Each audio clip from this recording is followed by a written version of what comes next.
सारखा ए पदर सांभाळ. मग तिच्या हातात कोणीतरी ते तबक एक नेऊन दिलं. मग ते फारच गोंधळ व्हायला लागला की ते त्यातलं कुंकू उडालं आणि मग ते त्या घुमायला लागल्या. ते काढून घेतलं कोणीतरी आणि सगळे कुणीतरी सांगितलं कापूर द्या कापूर द्या.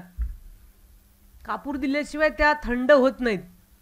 तर मग ते कोणीतरी आणलं कशात तरी कापूर आणि मग हातात द्या जिभेवर द्या. तर मी त्यांना ना घट्ट धरून ठेवलं. मी म्हटलं देणार नाही कापूर, मला भीती वाटते. तर त्या म्हणजे काय होतं, आपण त्या आपल्या परफॉर्मन्सच्या मूडमध्ये असतो आणि अशी कुणी आडकाठी आणली की चीड येते ना. तर त्या बाईंना तशी चीड आली की कोण मध्ये चाललंय. तर म्हटलं अजिबात नाही, मला असल्या सगळ्या गोष्टींची खूप भीती वाटते. तुम्हाला जळलं म्हणजे. आणि अर्थात मला माहिती आहे, मी नरेंद्र काकांबरोबर मुंबई युनिव्हर्सिटीत तो कार्यक्रम अटेंड केलेला आहे. आपले कार्यकर्ते कोण शहाजी कायमच सादर करत असतात की कसं ह्या ट्रिक्स दाखवतात मांत्रिक मंडळी. पण तरी मी त्या बाईंना धरून ठेवलं. आणि बाकीचे सगळेजण मला बाकीच्या बायका मला सांगायला लागल्या देवी शांत होत नाही.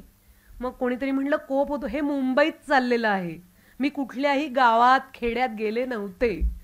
आणि त्या म्हणल्या रोजच असं होतं, तिला ना खूप त्रास आहे. आणि तिला तर मी बघितलं आणि त्यांना ना मी माझ्या हातात एक जे तबक होतं त्यांना म्हणलं हे धरा धरा जरा तुम्ही. तर ते इतका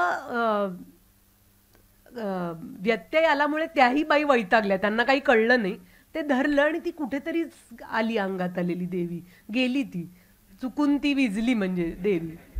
म्हणजे फियास्कोच झाला सगळा. कारण ते काही कार्यक्रमाचं काय म्हणतो त्याला आपण क्लायमॅक्सच निर्माण झाला नाही.